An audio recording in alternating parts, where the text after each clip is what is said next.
नमस्कार। आप देख रहे हैं दी वन इंडिया शो। आपके साथ मैं हूं मीनाक्षी कटवाल और वन इंडिया शो में आज बात हम उस विषय की कर रहे हैं जिस विषय को लेकर एक चिंता, एक कंसर्न लोगों के भीतर इस रूप में है कि क्या कोविड वायरस की वापसी हो गई है। हालांकि फिर कहना यह भी होगा कि क्या वायरस वाकई गया था जो उसे वापसी के दायरे में डाला जाए, लेकिन वायरस में किस तरह के बदलाव हुए हैं, किस तरह के बदलाव के बाद वो अभी हमारे बीच मौजूद है। और अभी जिन तेजी में बीते 10 दिनों में केसेस बढ़े हैं, केरल, महाराष्ट्र के बाद देश की राजधानी दिल्ली तक में 100 मामले रिपोर्ट हो चुके हैं। और इसे लेकर अब एक कंसर्न इसलिए भी दिखाई दे रहा है क्योंकि 10 से ज्यादा लोगों की अब तक कोविड की वजह से मौत हो चुकी है, जो आंकड़े अब तक सामने आ रहे हैं। तो हमें लगा आज इस पर एक डिटेल बात करते हैं। कितना खतरनाक अभी का वक्त है, आपको क्या प्रिकॉशंस लेने हैं, हमारे हॉस्पिटल्स और व्यवस्थाएं कितनी तैयार हैं, और ऐसे डूज एंड डोंट्स जो आप फॉलो करके अपने लिए एक बेसिक प्रोटेक्टिव लेयर क्रिएट कर सकते हैं, उस पर एक्सपर्ट्स से हम बात करेंगे। और हमारे साथ इस वक्त जो खास मेहमान जुड़ रहे हैं, डॉक्टर ईश्वर जिलाडा इस वक्त हमारे साथ मौजूद हैं। आप कंसल्टेंट हैं इन्फेक्शियस डिजीज विंग के unison Medicare research centre Mumbai से हमारे साथ जुड़ रहे हैं। डॉक्टर राहुल भार्गवा भी इस बातचीत में हमारे साथ मौजूद हैं। नमस्कार। आप प्रिंसिपल डायरेक्टर हैं फोर्टिस गुरुग्राम में। मैं आप दोनों का स्वागत करती हूँ और आपसे चर्चा शुरू करूंगी, लेकिन उससे पहले एक छोटी सी रिपोर्ट हमारे पास भोपाल से है, जहां पर हमारे संवाददाता हॉस्पिटल में गए और कुछ इंतजाम उन्होंने वहां पर देखे। देश भर में कोरोना संक्रमण के मामले इस समय तेजी से बढ़ रहे हैं और बात करें मध्य प्रदेश की तो मध्य प्रदेश में सर्वाधिक मामले इंदौर से सामने आए, जहां पर अभी 5 मामले अब तक सामने आ चुके हैं और एक मामला जो है उज्जैन से सामने आया है। बात करें राजधानी भोपाल की तो भोपाल में अभी कोरोना संक्रमण का कोई मामला सामने नहीं आया है, लेकिन बढ़ते कोरोना संक्रमण को लेकर जिला प्रशासन की क्या तैयारियां हैं उसे जानने के लिए इस समय मैं राजधानी भोपाल के जिला चिकित्सालय पहुंचा हुआ हूं। मेरे पीछे आप देख सकते हैं कि ये जेपी अस्पताल है और कोरोना संक्रमण के मामले जिस तरह तेज़ी से बढ़ रहे हैं उसे देखते हुए जिला प्रशासन ने कोई बड़ी तैयारियां अब तक शुरू नहीं की हैं, क्योंकि भोपाल में सिर्फ एकमात्र हॉस्पिटल है एम्स, जहां पर RT-PCR की टेस्ट की सुविधा उपलब्ध है। इसके अलावा कहीं भी कोरोना को चेक करने के लिए यह टेस्ट सुविधा उपलब्ध नहीं है। तो जिला प्रशासन की का सुस्त रवैया जो बताता है कि कोरोना को लेकर अब तक कोई भी गाइडलाइन जारी नहीं की गई है। तो ये तो एक ही रिपोर्ट अभी आपके सामने है भोपाल से, लेकिन आप भी अपने आसपास के अस्पतालों में देखिए वहां पर इंतजामों की क्या व्यवस्था है। और अगर आपको लगता है कि वहां इंतजाम नाकाफी हैं, तो अपने आसपास जो भी आपके लोकल रिप्रेजेंटेटिव्स हैं उनसे भी इस पर जरूर बात करें। हमारे साथ जो स्पेशल गेस्ट इस वक्त मौजूद हैं, डॉक्टर राहुल भार्गवा। अभी जो स्थिति है सर, लोग अभी यही सोच रहे हैं कि क्या ये कोविड की वापसी है, क्या लॉकडाउन फिर से लग जाएगा। तो ये मैं समझ सकती हूँ कि ये वो कंसर्न्स हैं जो बुरा वक्त लोगों ने इससे पहले देखा है, लेकिन अभी as of now actual scenario sir क्या है? तो हमें लगता है कि एक्चुअल सिनेरियो में घबराने की आवश्यकता नहीं है। हमें सतर्क रहने की जरूरत है, हमें अलर्ट रहने की जरूरत है। हमें 3 इंपॉर्टेंट चीजें हैं वो जानना जरूरी है। क्या ये कोविड का NB1.81 वेरिएंट ज्यादा तेजी से फैलता है, जिसकी R0 वैल्यू हम बात करते थे, जिसकी संक्रामक शक्ति कहते हैं। दूसरा सवाल, क्या ये लोगों में इन्फेक्ट करके तीव्रता मतलब ज्यादा बीमारी करवा रहा है। बीमारी करवाने का मतलब है खांसी, जुकाम, बुखार हो सकता है, उसकी तीव्रता इंडिविजुअल हो सकती है, बट क्या उसकी वजह से हमारे अस्पतालों में एडमिशन रेट बढ़ते जा रहे हैं? पहली चीज। एडमिशन रेट के बाद क्या वो आईसीयू में बढ़ते जा रहे हैं, और क्या आईसीयू से मृत्यु होती जा रही है? ये 3 स्टेप्स पे हमें डेटा होना हमारे लिए आवश्यक है। तीसरी जो सबसे महत्वपूर्ण बात है जो आपके चैनल के दर्शकों को जानना जरूरी है कि क्या ये हमारी वैक्सीन, स्वदेशी वैक्सीन जो थी, उसको भेद पाएगा या नहीं भेद पाएगा। हमारे पास natural herd immunity delta virus के बाद, उसके बाद हमने एक टीका लगवाया, फिर हमने सुरक्षा जांच के लिए दूसरा टीका लगवाया। क्या वो टीके को भेद पाएगा? इन 3 चीजों पे अगर हम देखें और पिछले 2.5 हफ्ते का डेटा देखें तो आप देखिए रैपिड प्रोग्रेशन। हमें डेटा से बात करनी आवश्यक है कि 2.5 हफ्ते पहले 200 केसेस थे, आज 1001 या 1200 केसेस हैं। अप्रैल से स्टार्ट हुई और 7 मई तक रही थी, उसमें दिन पे दिन 3 गुना मामले, 6 गुना मामले, 12 गुना मामले ऐसे आते थे। रैपिड प्रोग्रेशन होता था। तो हम अभी तक वो रैपिड प्रोग्रेशन नहीं देख रहे। दूसरी इंपॉर्टेंट चीज, क्या हमारे अस्पतालों में बहुत सारे कोविड आ गए, सडनली हमारे को अस्पताल की विंग बंद करनी पड़ी? आज हमारे अस्पताल में ऐसे कोई कोविड के केसेस नहीं है जहां पे हमें विंग बंद करनी पड़े, जिसमें हमारे को आइसोलेट करना पड़े। तो हमारे को ज्यादा केसेस ना आईसीयू में दिख रहे, ना वार्ड में दिख रहे। अधिकतर जो लोग आ रहे हैं, खांसी जुकाम जो इस समय बहुत कॉमनली होता है, गर्म सर्द की वजह से आते हैं और अपना कोविड टेस्ट करा के चले जाते हैं। और तीसरी मोस्ट इंपॉर्टेंट चीज, वैक्सीन।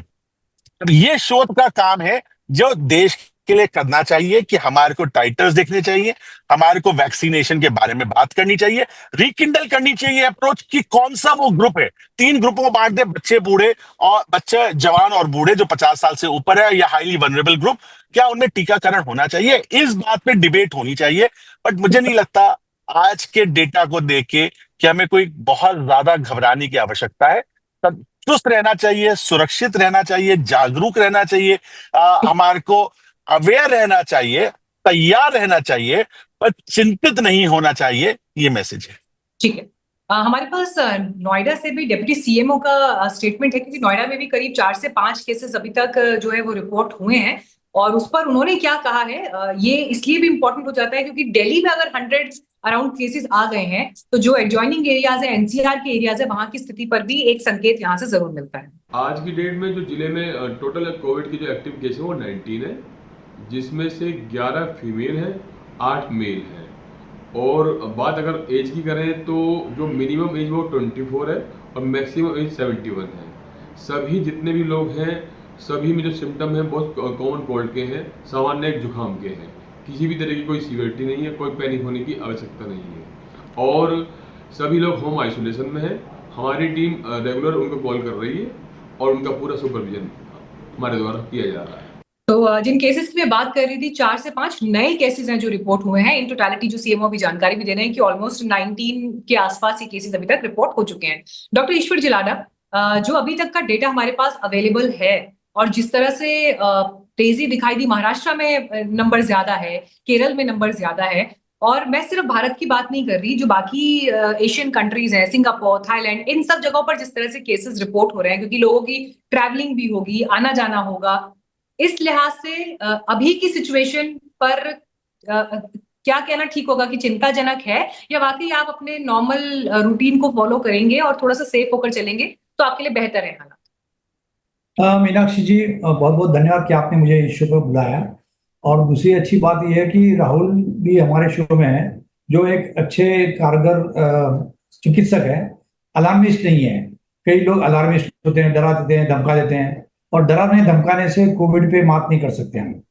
दूसरी बात यह है कि कोविड का जो दौर है फिलहाल, अगर आप देखेंगे तो ये इन्फ्लुएंजा लाइक इलनेस है, ILI बोलते हैं जैसे।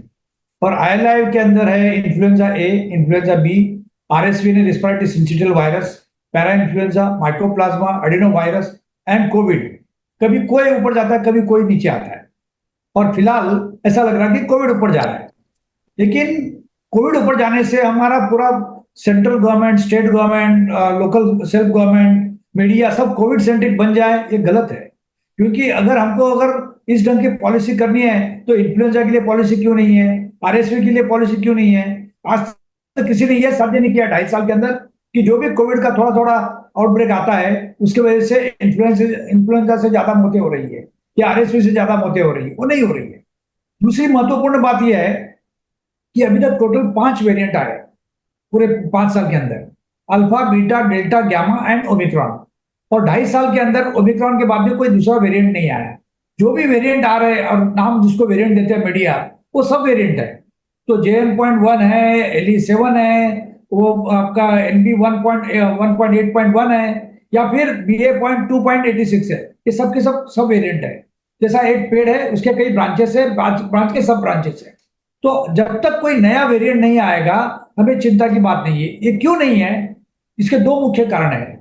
एक तो हमारे पास वैक्सीनेशन काफी अच्छा हुआ, और हमारा जो वैक्सीन था 91% लोगों ने कोविशील्ड लगाया, 9% लोगों ने कोवैक्सीन लगाया, तीसरा वैक्सीन, चौथा वैक्सीन अपने यहाँ ज्यादा लगा नहीं। और जो हम वैक्सीन के पोस्ट वैक्सीनेशन की इम्यूनिटी की तुलना करते हैं तो हमारा वैक्सीन, ये चाइना का जो वैक्सीन है सिनोवैक, उससे कई गुना अच्छा है, और इवन mRNA वैक्सीन से भी अच्छा है। और इसीलिए हमारे पास वैक्सीन की इम्यूनिटी अच्छी है। डबल वैक्सीनेशन 80% लोगों में हुआ है, ट्रिपल वैक्सीनेशन 40% लोगों में हुआ है। और उससे ज्यादा महत्वपूर्ण चीज ये है कि हमारे पास जो भी इन्फेक्शन आया ओमिक्रॉन का, हर किसी को ओमिक्रॉन होके गया है। अगर आप कहेंगे आपको नहीं हुआ तो गलत बोल रहे हैं, मैं कह रहा हूं मुझे नहीं हुआ तो मैं गलत बोल रहा हूं। हर किसी को ओमिक्रॉन हो गया है। ओमिक्रॉन हुआ जब अपने पास, तो ये BA.2 आया, सबसे पहले आया BA.1, वो साउथ अफ्रीका में और यूके में आया। उसके बाद में जब भारत में पहुंचा वो BA.2 हो गया। जहां पे BA.1 आया उसको उन लोगों को BA.2 आया, BA.3 आया, लेकिन जिसको BA.2 आया उसको कोई सब ब्रांचेस जो इसके उन्होंने अफेक्ट नहीं किया। इसलिए हमारे देश में BA.2 के जो इन्फेक्टेड लोग हैं ओमिक्रॉन के, उनकी इम्यूनिटी, नेचुरल इम्यूनिटी अच्छी है। अब तीसरी महत्वपूर्ण चीज ये है कि इम्यूनिटी सिर्फ हम खून के अंदर देख के पैमाने पे नहीं कर सकते। हमारे जी। पास एक मेमोरी सेल्स होते हैं। मेमोरी सेल के अंदर, जैसा मैंने आपको भी इस शो में देख लिया, और कल कहीं मैं भीड़ में जाऊं तो मेरा मेमोरी ट्रिगर होता है कि मैंने मीनाक्षी को कहीं देखा है। तो ये मेमोरी सेल जो है हमारे पास, ये इम्यूनिटी को स्टोर करके रखते हैं। तो ये ओमिक्रॉन की इम्यूनिटी और वैक्सीन की इम्यूनिटी हमारे पास स्टोर्ड है, और जब भी इस प्रकार का वायरस आएगा हमारी इम्यूनिटी एक्टिव हो जाएगी, हम उसको एक्ट करेंगे। तो इसके फायदे चार होते हैं वैक्सीन के या नेचुरल इम्यूनिटी के।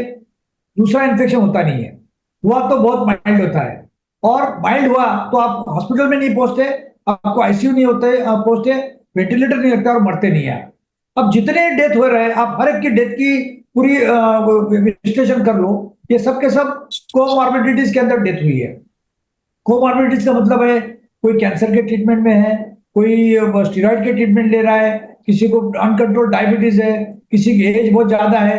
तो ऐसे लोगों को ए इन्फेक्शन, बी इन्फेक्शन, सी नीचे कोई भी इन्फेक्शन आ सकता है और मार सकता है।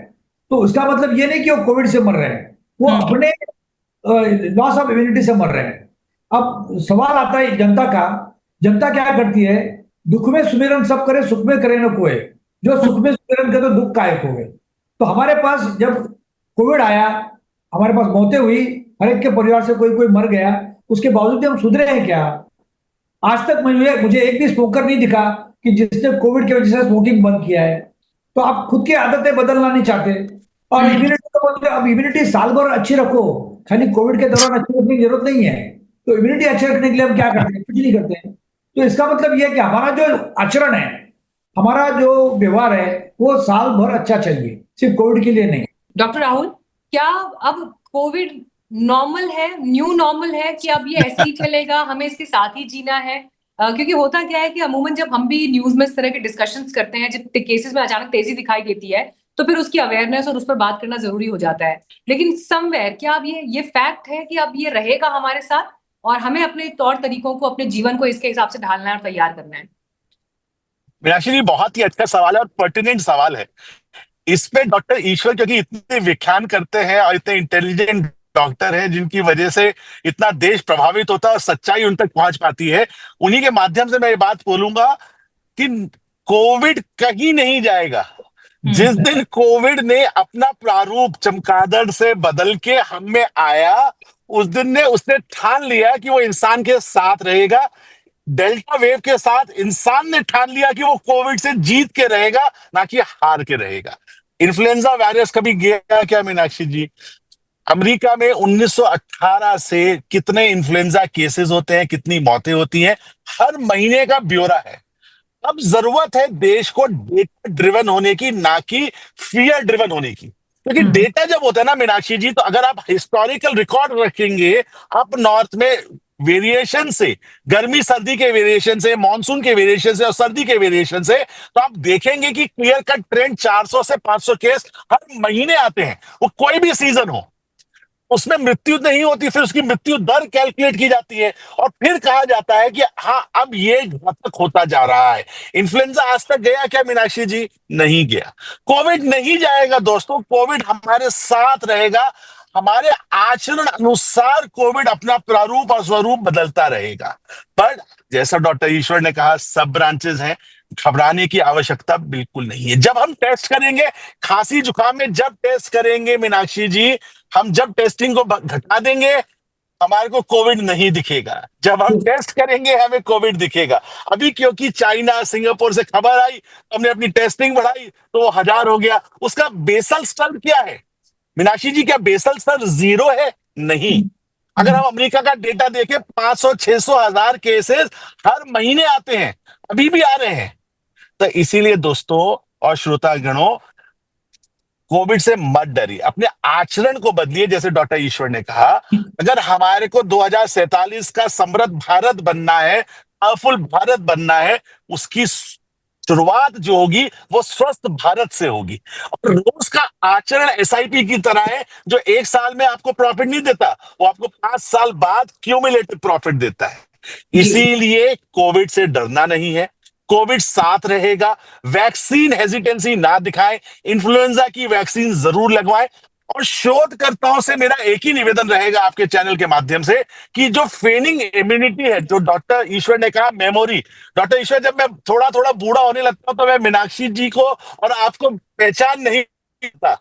वही सब ग्रुप चाहिए कि कौन सा वो सब ग्रुप है, वो 60 साल वाला है कि 70 साल वाला है, जो मीनाक्षी जी को और आपको पहचान नहीं पा रहा। बस इसी पे शोध चाहिए, ताकि हम उन वर्ग को भी इन्फ्लुएंजा और कोविड से ना जाने दें। परफेक्ट। आई थिंक आप दोनों ने जिस तरह से एक्सप्लेन किया है अभी की सिचुएशन को, ये काफी हद तक लोगों के मन के स्ट्रेस को और टेंशन को दूर करेगा। वैसे ही स्ट्रेस की बहुत सारी चीजें हर किसी की लाइफ में मौजूद है। I think Covid should not be one of them. और लोग अपने आप को प्रोटेक्ट करके चलें, जिसका जिक्र अभी टिप्स के रूप में हमारे एक्सपर्ट्स ने भी दिया है। But thank you so much हमारे साथ जुड़ने के लिए और ये वैल्यूएबल इंफॉर्मेशन हमारे साथ शेयर करने के लिए। बहुत धन्यवाद।